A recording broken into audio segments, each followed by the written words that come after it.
Si quieres ver la película de Thor, Love and Thunder y no parecer un tonto en el camino, tienes que ver estos 33 datos para que no te tomen por sorpresa dentro de la película. Así que quédate hasta el final y no te pierdas ninguno de estos datos curiosos. ¡Comenzamos!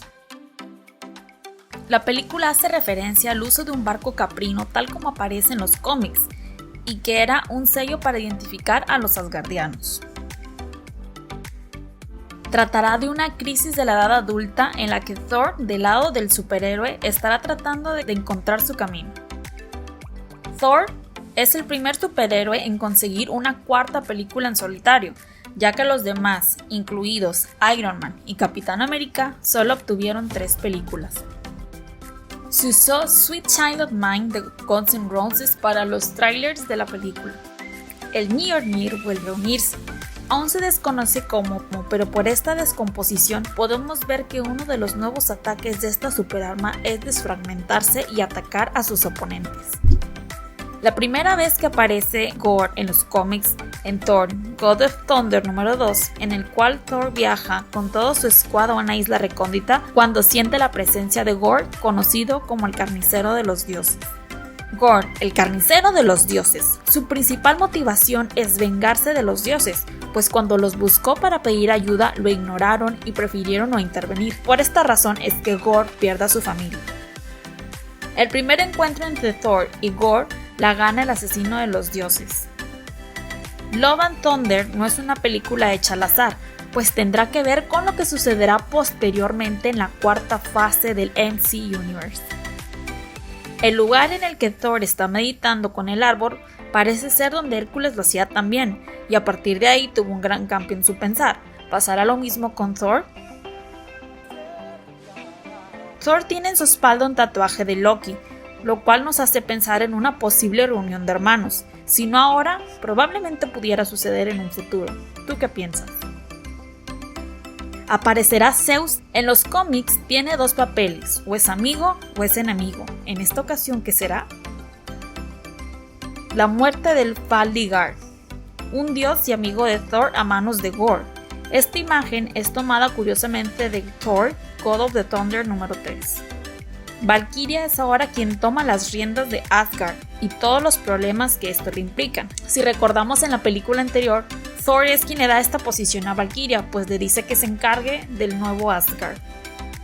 La gente azul le regala a Thor las cabras. La gente que tiene esta coloración de piel ya es bien conocida, llamados centurianos. Esta es la misma raza que Yondu. Conoceremos al par de cabras que acompañarán a Thor por esta travesía, pues serán quienes jalen el arca de Thor. Parece que va a haber algún tipo de torneo en el Olimpo, tal vez sean las Olimpiadas organizadas por el mismo Zeus, pues aprecia que en el lugar hay más dioses. La relación de Thor y Star-Lord ya antes la habíamos visto, pues peleaban por quién sería el alfa de la manada. Y parece que las cosas seguirán en algo similar. En este bromance podemos ver una despedida algo peculiar.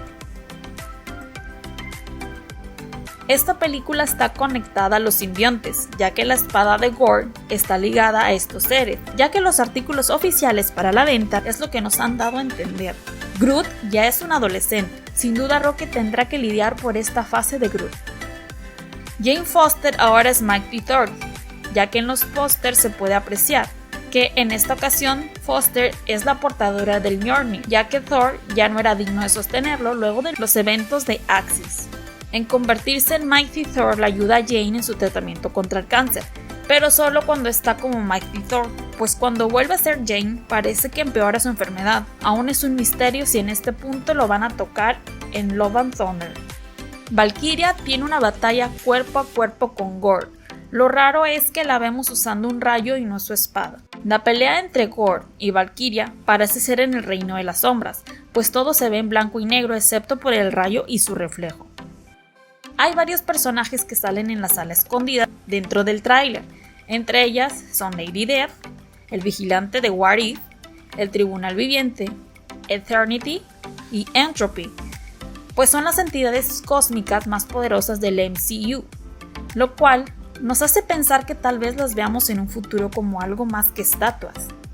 El Reino de la Sombra tiene su contraparte en el MCU y es el Strange Tales, un reino de sombras que está en otra dimensión.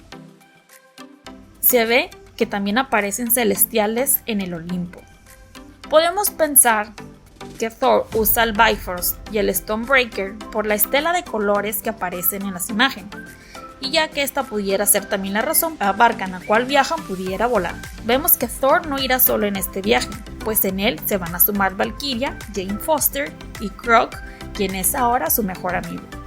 Thor no puede llamar al Mjolnir, pero parece no tener problemas con el Stonebreaker, puesto que podemos ver que Thor lo puede llamar sin ningún problema. Las propiedades de armado y desarmado del Mjolnir probablemente tengan que ver con la forma en cómo Foster pudo traerlo de vuelta, el cual fue destruido por Hela en la película de Thor. No lo creo.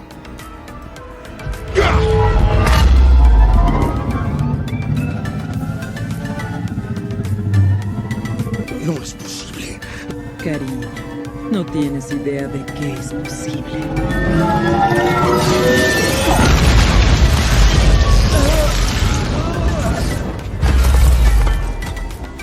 En las escenas en la primera aparición de Mike y Thor con Thor, puede ser que al inicio Thor no reconociera a Jane, y la razón es que Jane llevaba puesto el casco, ya que después en otras escenas podemos apreciar cómo Jane ya no lo usa. Es extraño que Thor se sienta indigno por portar el Mjolnir. En ocasiones anteriores ya había pasado por ese proceso, y esta puede ser la razón por la cual nuevamente se está buscando a sí mismo. Y esta podría ser la trama de la película, donde al final podremos ver a Thor retomando esa confianza que tenía en sí mismo. Y bien, después de estos 33 datos, creo que ya estás más que listo para disfrutar y ver Thor, Love and Thunder. Si ya la viste, coméntame qué partes fueron las que más te gustaron o que más te impresionaron, o si estos datos te ayudaron para ver la película. Nos vemos hasta la próxima. ¡Chao!